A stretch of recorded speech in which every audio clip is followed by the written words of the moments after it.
Good morning, welcome to Pub Football with Miles and Jimmy. It is morning. By the time this goes out, we will be home from our holiday. Before we film it on holiday and post it up afterwards. It's a very special pub football today because it's the first one where we're not actually drinking beer. I mean, technically they do water at pubs. There are two reasons for this. First reason is that the bar's not open yet. What's your second reason? And the second reason that is you feel horrific. I'm horrendously hungover. So hungover. The noises that have been coming out of you are absolutely disgusting. Both ends. Anyway, we're going to be reviewing week 6 of the Premier League action. I'll quickly go through the scores. I've got my phone for that because we can't write it down anywhere. Southampton on Friday night losing at home to Bournemouth 3-1. On to the Saturday games. Leicester beating Tottenham 2-1 in the early kickoff. Burnley 2, Norwich 0, Everton 0, Sheffield United 2, Manchester City absolutely battering Watford 8-0. Newcastle, what a 5:30 game for Sky to play. Newcastle 0, Brighton 0 on the late game on Saturday. And then on Sunday, Crystal Palace 1, Wolves 1, West Ham 2, Man United 0. Big talking points there. Arsenal scraping a win with 10 men 3-2 at home to Aston Villa. And it was scraped as well. And Chelsea losing at home, 2-1 to Liverpool at Stamford Bridge. It's a few talking points there. It's not going to be a massively long one today because we are on holiday and you look like you need to go back to bed. So we'll start at the start like we normally do. Southampton losing at home to Bournemouth. I thought it was a very good display from Bournemouth, and I think it shows where Southampton are at right now, losing at home to a team that I think will be fine, but I think it's going to be in the bottom half of the league. So it should worry Southampton fans. They're losing those games at home. Classic away result, wasn't it? Played really, really well. Played on the counter. All their big players showed up. Played really well. Southampton were a little bit unlucky. But yeah, I can't remember the game. I enjoyed it. I thought Bournemouth looked really good. I just like Eddie Howe. Like there are people, you know, I've heard some Arsenal fan TV people saying they would love to have Eddie Howe. Oh, 100%. At I think it might have been Arsenal fan TV, but Arsenal fans saying they'd love to have Eddie Howe at Arsenal. United. I completely Spurs. agree. I think he's done such a good job, and I think that team looks great. And you know, he's starting Dominic Solanke, which we don't really understand because we think he's a bit rubbish. But he's still managing to get Josh King in that team, who I think is very important to the side. Off the left, I just think they're great. And they've got kind of people like Lewis Cook on the side, kind of periphery, who's a decent player. Well, he'll come back into the starting lineup, I think, because I think he's too good to leave out. Got a nice little side down there, and it's a really good result. All right, let's move on to a Tottenham loss, shall we? Yeah. Away at the King Power, Leicester 2, Tottenham 1. Some very controversial moments. One very, very controversial moment. So firstly, the Leicester goal was ruled out rightly for offside. They were well off by VAR. Yeah. That was VAR being used correctly. The Tottenham went ahead. Great goal from Harry Kane. What a finish. Unbelievable. Yeah, the way he just managed to just about get his shot away as he's falling to the floor. Yeah, great finish. It was incredible. But then Sergio Aurier scores. It gets taken back for offside from Son Heung-min because his shoulder or his armpit was offside by 1 millimetre. The amount of time it took and the way they had to zoom into that. Yeah. One, it's not a clear and obvious error from the referee. No. Two, haven't they said that it's not 100% accurate? What's the leeway? Surely there should be some sort of 1 millimetre. That's just ridiculous. Yeah, you could tell with the amount of time they'll take. Kind of the longer it went on, the more I assumed it wasn't going to be given. So just faffing around. It's just it's terrible decision. The longer it went on, the more I thought they were looking for a reason to give it. They're looking to say this is what VAR's about. Don't get me wrong, it's a great decision in my eyes, but of course you love it. I think that it's VAR used incorrectly because there has to be some sort of benefit of the doubt. Yeah.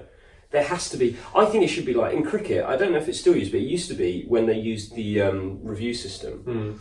That if the ball was hitting by less than half the ball, or less than half the stump, that it went with the umpire's decision. I think there's got to be guidelines for the amount of kind of 5 mil, 10 mil. There has to be a swing. 1 mil, because that is assuming that's the exact point of contact with the ball as well. Yeah, they have to get. There's so many variables that they could get slightly out with VAR for that call. So like goal line technology, where the ball's over or not from sensors. Yeah, there are variables there, and 1 millimetre I think is way too close. Oh yeah, it should have been given. Should have been given. And then it's 2-0 Spurs. I know that Spurs have a record of losing 2-0 wins, but the way Spurs are playing, I think they're going to win that game. I actually thought Spurs looked quite good. Played better than we've seen them in the last week or so, definitely. But yeah, I thought Leicester were brilliant. Leicester. Great. Their entire team is just brilliant, and great finish for the winner as well. Leicester is superb. I saw a rumour this morning that Tottenham are monitoring James Maddison to actually replace Christian Eriksen. James Maddison's far better than Christian Eriksen. Christian Eriksen came on and was rubbish again. Lamella's better than Eriksen. Maddison was great from start to finish. He was sensational. His finish was brilliant as well. You said that apart from Man City, you think that Leicester possibly have the best midfield in the Premier League? I do. I really like the midfield. They've got a really good balance. Indeed, he just wins the ball. You've got Tielemans, who's more Just box to brilliant, box, and you've got Maddison, who can just play. Maddison almost sort of plays off the left, doesn't he? Who else played in that middle with them? We've got Harvey Barnes one side. No, Harvey Barnes one side. I think it might have been Gray. Gray as well. VAR. I think that was a red card. The way Studs went in. Yeah, I can see why. It's not a given, is it? No. But we had at the end of last month decisions that should have been overturned by VAR. I think we're going to get that every month. And that for me says that VAR isn't working. No. Because they shouldn't be. The point of VAR is that everything's meant to be correct. Yeah. So you cannot release a list of decisions that should have been overturned by VAR. It's completely ridiculous. It completely defeats the purpose of having it. Yeah, agreed. Completely. Might as well not. Joke. Absolute joke. Great result there. Really annoyed. Horrible result for Spurs. Let's get my phone out and remember where we are next. Burnley smashed Norwich. I love this because I saw Norwich fans were like in, I think it's Charlie Nicholas's Premier League predictions. Yeah. He predicted Burnley to win. And everyone's going, we just beat the champions. No, you think we're going to lose to Burnley? You're a joke, all the Norwich fans. Norwich, you're not that good. I mean, you're playing very well. You've had a great start to the season, but these are games that you might lose this season. Like, you've got to be realistic. It was for me. It was a bit of a one-off last week. The way they played was just sensational. But yeah, these are the games that bring back down to earth. And going away to Burnley is difficult at the best of times. And Chris Wood took both his goals really well. So yeah, it was a classic 2-goal win, and they didn't really do a lot else. Norwich, I think they hit the post, but apart from that, just move on to next week. Turf Moor's the type of place that Liverpool, Man City will struggle. Yeah, it's a really difficult place to go. Sean Dyche has that team so well drilled. They played just Burnley well. They played really well. 2 very good finishes from Chris Wood, actually. I was really impressed with Chris Wood. Yeah. I have been impressed with Chris Wood this season. He's not been getting the plaudits that Ashley Barnes has been getting, because Ashley Barnes has been scoring the goals. But when you watch the highlights of each game, he's been breaking in behind. He's been an important part of the way they're playing, and I think he's playing very, very well as a support striker. Yeah, agreed. You're struggling, aren't you? I'm massively struggling. As for Norwich, don't read too much into it. I know these are games you'd like to win, but sometimes you just lose them. This is a hugely upsetting result for me. Sheffield United winning 2-0 away at Everton. That's poor from Everton. Yeah, massively. I think I've said a draw before. You did. Yeah. Everton are in massive trouble. Marco Silva, I think, will potentially be the next boss to go, apart from maybe Solskjaer. The thing is, Everton every summer are pumping in a load of money, and they're not getting any better. They're so inconsistent. They've got a lot of decent players, they're just not gelling as a team, are they? And that's like the back, and it's not great, Everton. They definitely need a centre off. Yeah. They definitely need a centre off. However, they need some consistency, because they've got a squad their squad's not much worse than Leicester's, it's not much worse than Arsenal's, it's not much worse than Chelsea's, really. However, their performance levels are. Yeah. So inconsistent. Fair play to Sheffield United, good win. Great win. Started really well. Away wins, you think 4 or 5 away wins this season, they stay in the Premier League. Yeah. All right, let's get straight into the next one. We don't need to talk much about this. Man City, wow. Unbelievable. Yeah. 8-0 at the Etihad over Watford. I don't even think the most optimistic of City fans or the most pessimistic of Watford fans would have thought an 8-0 and 5-0 after 20 minutes. Yeah, just blew them away, didn't they? Every goal was brilliant. De Bruyne was on such good form. Just brilliant. That's the difference for me between City and Liverpool. City's, one, their squad depth is far better. Liverpool lose a couple of players and they could be really struggling. Yeah. 2, their midfield, I just think is far better. They won the league last year without De Bruyne for most of the season. This year, he's back, and it's like he's making up for lost time. He's just running games. Yeah, agreed. They're just sensational, and a great bounce back win from last week. Yeah. As for Watford, sounds like they didn't turn up. Sounds like they formation was slightly wrong as well. I didn't really have a recognised striker up front, which is a bit weird. You need someone who can hold the ball. Yeah, especially against Man City, it's just going to come back wave after wave, isn't it? So they need to But Paul improve. really sport. Still best looking manager in the Premier League. Oh, Keith yeah. for us. Better shirt, better top. Yeah, not grey, no sweat patches this week. Well, from Newcastle 0, Brighton 0, boring, draw. Yeah, not we much need to talk happens. about that. Yeah, Let's crack on. Because you're struggling. On to Sunday's games. Crystal Palace 1, Wolves 1. Very surprised by this because Wolves have just started the season terribly. Yeah, I thought Wolves were going to bounce back yesterday, and unfortunately it didn't quite go to plan. They seemed, I had an eye on the TV. It seemed like Palace played really well. Yeah. But yeah, they really need to get a win because they are struggling. Palace would be very disappointed as well because it was a last minute equaliser. Good finish though. But yeah, disappointed from Wolves. Yeah, really disappointing. Okay, West Ham beat Man United, and to be honest, West Ham deserved to be Man United. West Ham were far better than Man United yesterday. Yeah, agreed. Man United did nothing. Solskjaer came out and said they played really well. Didn't see it. West Ham completely dominated the game.